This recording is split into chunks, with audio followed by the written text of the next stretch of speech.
साला डिजिटल पर सभी नाज़रीन का खैर मकदम है। मुअज़्ज़ज़ नाज़रीन, जैसा कि आप जानते हैं, कर्नाटक हाई कोर्ट ने जस्टिस टी वेंकटेश की क़ियादत में एक केस क्वैश कर दिया है, जिसमें मज़हब की तब्दीली का इल्ज़ाम था।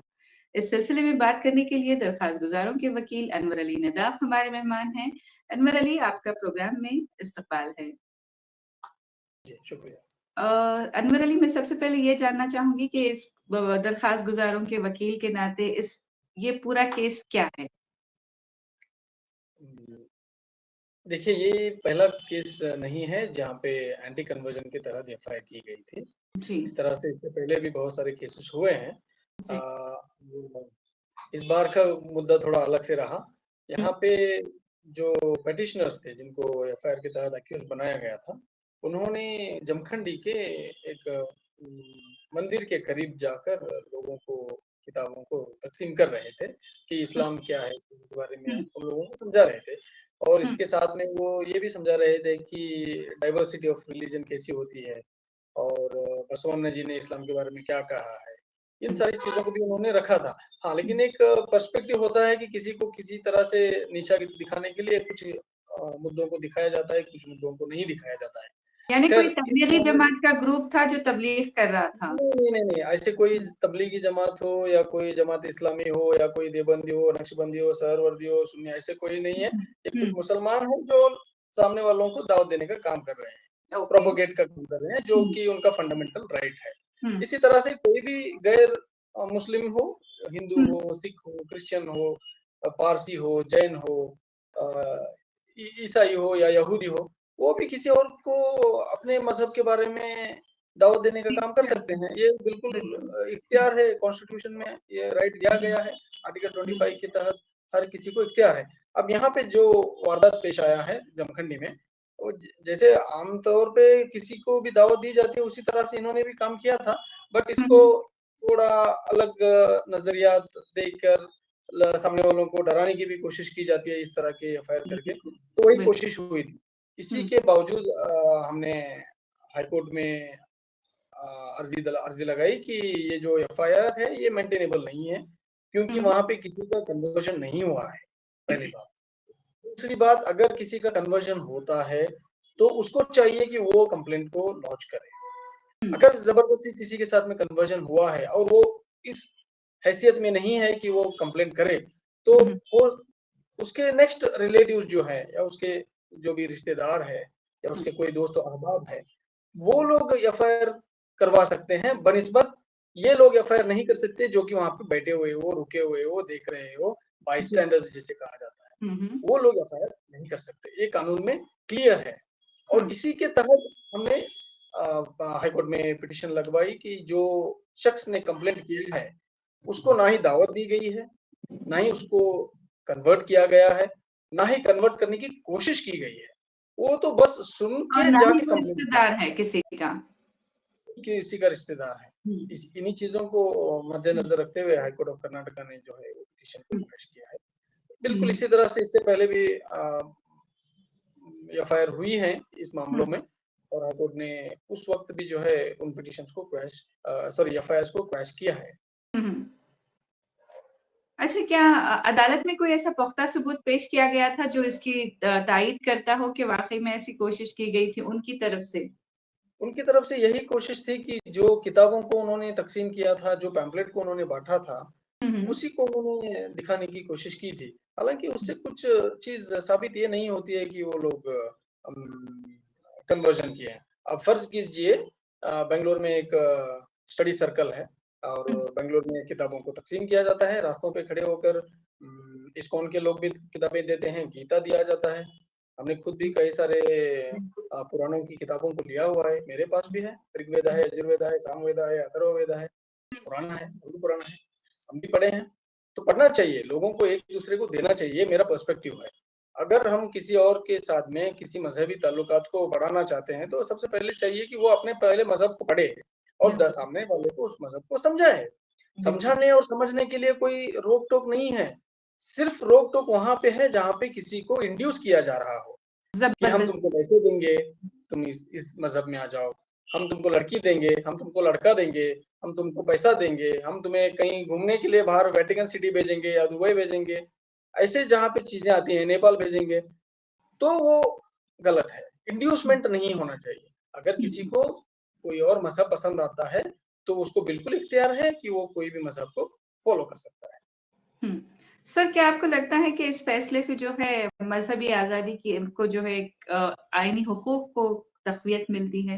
बिल्कुल, बिल्कुल मिलती है, बिल्कुल मिलती है, इसमें दो राय नहीं है। इसका मतलब यही है कि आर्टिकल 25 जिंदा है और लोग जो है अपने मजहबों पर अपने रसूमात को जो है अदा करते हुए रह सकते हैं, बिल्कुल, उसमें कोई दो राय नहीं है। अब यहाँ पे इंडिया में ही नहीं, पूरे मुल्क भर में जो है बहुत से ऐसे भी लोग हैं जो खुदा को ही मानते नहीं है, एथियस्ट लोग भी हैं। जी। उनका भी इख्तियार है, वो बिना किसी खुदा को माने रहते हैं, उनका भी इख्तियार है। उनको भी आर्टिकल 25 प्रोटेक्ट करता है। तो मजहबी आजादी और उसकी तबलीग के आईनी हुकूक इस फैसले से मजबूत हो सकते पुख्ता हैं। हो गए, पुख्ता हो गए। हाँ, जी, इस फैसले से उन केसेस पर क्या असर होता है जो बुनियादी तौर पर किसी दबाव में या किसी सियासी मकसद के तहत दायर कर दिए जाते हैं? बुनियादी एक्ट का मकसद इतना ही है, जो शख्स को कन्वर्ट किया गया है, वही कंप्लेंट कर सकता है, या तो उसको करीबी रिश्तेदार लोग कंप्लेंट कर सकते हैं। इनके अलावा कोई भी बाईस्टैंडर हो, थर्ड पार्टी हो, जिसको उस केस से लेना-देना नहीं है, जहाँ पे कन्वर्शन हुआ ही नहीं है, उन जगहों पे इन एफआईआर्स को एंटरटेन नहीं किया जाए। नहीं, ऐसे बहुत सारे केसेस भी होंगे अदालतों में जहाँ पर जो है या तो किसी सियासी मकसद के तहत ऐसे केसेस दर्ज किए गए होंगे या किसी दबाव में ऐसे केसेस दर्ज या किसी फायदे के लिए ऐसे केसेस फर्जी केसेस दर्ज किए गए होंगे। उन केसेस के ऐसे लिए फर्जी केसेस को देखने के लिए ही हाई कोर्ट जो है बैठी हुई है, जो जी। इन्हेरेंट पावर में राइट एक्सरसाइज करते हुए हुँ, जितने भी फेक कंप्लेंट्स हो या abuse of process of law के तहत आती हो, जहाँ हुँ, पे लोकस स्टैंडर्ड नहीं होता है कंप्लेनेंट का, फिर भी कंप्लेंट हुँ। लॉन्च किया गया हो, उन केसेस को हाई कोर्ट क्वैश करती है। जिस तरह जब से ये अभी कानून हमारे इतना क्लियर है कॉन्स्टिट्यूशनल वाइज़ इतना क्लियर है और इतनी क्लैरिटी है और अगर पुलिस इसको समझ लेती तो क्या ये एफआईआर दर्ज होता था या इसकी क्या नौयत है सर? देखिए, जहाँ तक सुप्रीम कोर्ट के बहुत सारे जजमेंट्स हैं, डीके बसु जजमेंट है, अवनीश कुमार जजमेंट है, ललिता कुमारी जजमेंट है, भजन लाल का जजमेंट है। लेकिन प्रॉब्लम ये है कि इन सारी चीज़ों की ट्रेनिंग, प्रॉपर ट्रेनिंग जो होनी चाहिए पुलिस ऑफिसर्स को, वो नहीं हुई है। हुँ, ये बुनियादी प्रॉब्लम है। अगर कोई शख्स जाके कंप्लेंट कर रहा है, तो वो कंप्लेंट रजिस्टर होता है या नहीं होता है? करना चाहिए या नहीं करना चाहिए? इसी का बेसिक आइडिया नहीं होता है सर्कल इंस्पेक्टर के पास। हुँ। मैं वही अब आपसे पूछ वो रही हूँ जब सर इसकी और क्लैरिटी करके इसको आप बेस लेवल आप पे ही आप कितना भी क्लैरिटी कीजिए, जुडिशरी की तरफ से जितनी भी क्लारिफिकेशन आई होंगी, तब भी जो बुनियादी तौर पे एडमिनिस्ट्रेटिव पुलिस ऑफिसर्स जो काम करते हैं, जो इन्वेस्टिगेटिंग ऑफिसर्स रहते हैं, उनके कम इल्मी की वजह से ऐसे एफआईआर होती हैं, ये मैं कहना चाहता हूँ। अच्छा, अच्छा। अच्छा, इस तरह के इल्ज़ामात के बाद जो है अब मुल्ज़िमान के लिए क्या कानूनी या समाजी रिलीफ़ मुमकिन है सर? क्योंकि ये एक इल्ज़ाम उनके सर पर आ गया है, भले ही वो उसको क्वैश कर दिया है, लेकिन इल्ज़ाम तो आया है। अब उनके लिए राहत ये है कि हाई कोर्ट ने उनके कंधे पे हाथ रख दिया है। अच्छा, वो हाई बिल्कुल। कोर्ट ने बोल दिया कि डोंट वरी, आपका केस खत्म हो गया। हुँ, जी। तो कोई ऐसी क्या तफ़सील आप कैसे होता बताना है, चाहें? कानून की एक शक्ल है। जी। एक होता है बुनियादी तौर पे ज़मीन पे जो हो रहा है। हुँ, तो कानून जो है उसको देखने का नज़रिए का तरीका अलग है। हुँ, कानून उसको अलग तरीके से देखता है। हम जो देख रहे हैं हमको लगता है कि ये गलत है। हुँ, कानून के नज़र में हो सकता है कि वो गलत ना हो। हुँ, मिसाल के तौर पे अभी इसी केस को ले लीजिए। लोगों के नज़र में ये जो काम हो रहा था, दावती का काम कर रहे थे, इस्लाम की दावत का काम कर रहे थे, या कोई सनातन धर्म में किसी को बुलाने की दावत का, घर वापसी का कोई काम कर रहा हो, या कोई क्रिश्चियन हो जो मिशनरी का काम कर रहा है और किसी को दावत दे रहा है, बोल रहे हैं कि आप क्रिश्चियन कम्युनिटी में आ जाओ। ये जो देखने के लिए हकीकतन ज़मीन पे गलत लगता होगा, लेकिन कानून की नज़र में वो गलत नहीं है। नहीं। और जहाँ जब कभी भी ऐसे गलत कामों की वजह से एफआईआर होता हो या एफआईआर होता है, तो हाई कोर्ट बीच में आती है, दखल देती है और उस चीज़ को क्वैश करती है। सर कोर्ट की प्रोसीडिंग्स के दौरान कोई ऐसा लम्हा या कोई ऐसा मैनिपुलेशन हुआ जहां आपको तकलीफ महसूस हुई हो कि इसको फाइट बैक करना मुश्किल है?